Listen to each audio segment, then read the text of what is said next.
اسی لیے تیسرے مقام سورہ مائدہ میں اللہ تعالیٰ نے ارشاد فرمایا لا تحلوا شعائر اللہ، لوگو کبھی اس چیز کی بے حرمتی نہ کرنا جو میری یاد دلاتی ہیں.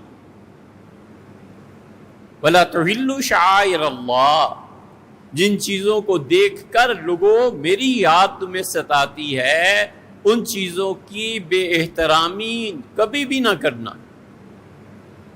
چیزیں آدمی دیکھتا ہے اور ناگاہ دھیان اللہ کی طرف پلٹتا ہے، مسجد کو دیکھ کے دھیان اللہ کی طرف پلٹتا ہے، قرآن کریم کے نسخے کو دیکھ کے فوراً اللہ کی طرف خیال جاتا ہے.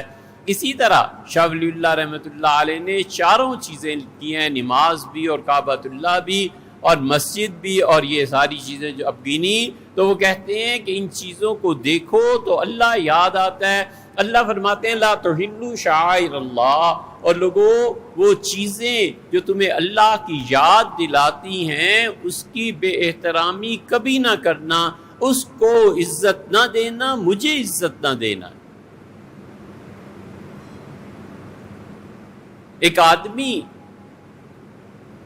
کسی بڑے افسر کے ساتھ کام کرتا ہے، صدر وزیر اعظم کے ساتھ رہتا ہے، آپ اسے تھپڑ مار کر دکھائیں، ایک پولیس والے کو تھپڑ مار کر دکھائیں، پورا محکمہ اگر غیرت ہوتی ہے تو اس کے بچاؤ اور دفاع میں لگ جاتا ہے. وہ کہتا ہے یہ ہمارا نمائندہ ہے، تم نے اس پہ کیسے ہاتھ اٹھا لیا؟ وردی اور بغیر وردی کے یہ فرق ہوتا ہے نا.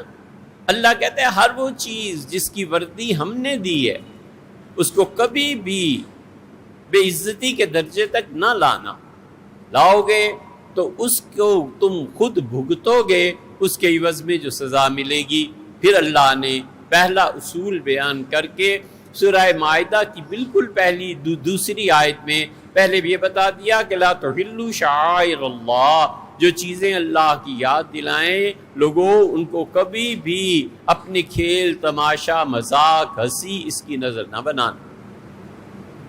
اس لیے اللہ کے ساتھ تعلق جس چیز کا ہے سو وہ قابل احترام.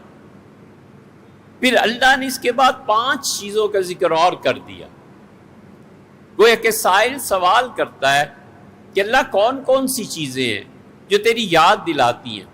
اللہ تعالیٰ نے سب سے پہلے فرمایا کہ لا تحلوا شعائر اللہ، اور دیکھو ولا تحلوا، اور لوگوں کبھی بھی شہر الحرام جو 4 مہینے سال میں ہم نے عزت اور احترام کے لیے پیدا کیے ہیں اس میں کبھی گناہ نہ کرنا، کبھی بھی ان مہینوں کی بے حرمتی نہ کرنا. حضور اقدس صلی اللہ علیہ وسلم نے حجۃ الوداع میں لوگوں کو یہ آیت سنائی اور فرمایا کہ 3 متوالیات 3 مہینے مسلسل آتے ہیں، ذی قعد، ذی الحج اور محرم. اور پھر فرمایا کہ لوگوں وہ شعبان جو فلاں قبیلے کا ہے، یہ 4 مہینے ایسے ہیں، یہ ذی الحج کا مہینہ جس میں اللہ نے حج کو رکھا ہے اور جس میں اللہ نے خیر نازل فرمائی ہے. اللہ نے کہا اس مہینے میں کبھی گناہ کے قریب مت پٹکنا. اور جب سے خلق اللہ السماوات والارض، جس دن سے اللہ نے آسمانوں کو اور زمین کو پیدا کیا ہے، 4 حرم، اللہ نے 4 مہینوں کو عزت دی ہے. یعنی ان 4 مہینوں میں جس شخص پر نیکی کا غلبہ رہے گا باقی 8 مہینے بھی اس کے ساتھ گزار دے گا، اور جس شخص نے ان 4 مہینوں کی عزت اور احترام نہیں کیا وہ خدا کے شدید غصے کا شکار ہو